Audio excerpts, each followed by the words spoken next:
El ayuntamiento de la localidad, la casa donde nació el cineasta Luis Buñuel o la iglesia de Nuestra Señora de la Esperanza son algunos de los edificios más emblemáticos de Calanda y desde hace unas semanas todos ellos incorporan un nuevo elemento en su fachada.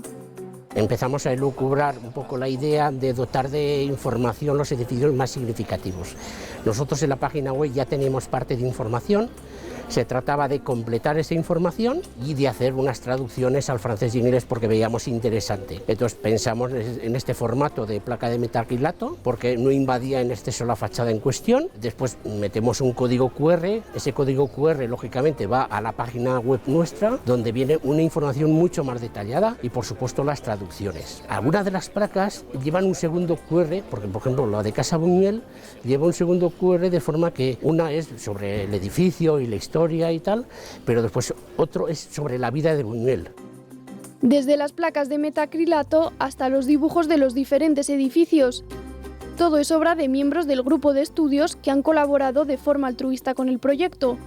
Hay 2 personas que han hecho los dibujos, que también es un factor diferenciador por no poner la foto, que bueno, la foto ya veíamos la fachada, por lo tanto no tenía sentido. Y después ha habido compañeros que han hecho todos los textos, que se trata de una depuración importante. Ha habido otros compañeros que han hecho las traducciones, que no hemos tirado de un traductor automático. Por su parte, el Ayuntamiento de Calanda, que se encuentra inmerso en un plan de dinamización turística, acogió esta iniciativa con los brazos abiertos. Yo creo que es bastante importante tanto para los visitantes que podamos tener como para la gente de aquí de Calanda.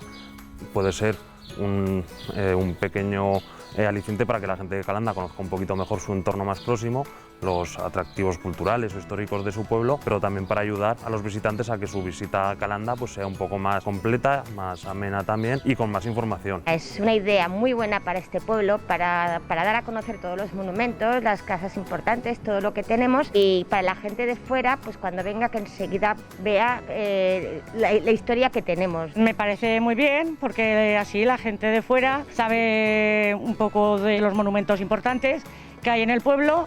Incluso para la gente del pueblo nos vamos enterando de cosas que no sabemos. 8 de las 12 placas que contempla el proyecto ya se han colocado y las restantes se ubicarán en los próximos días.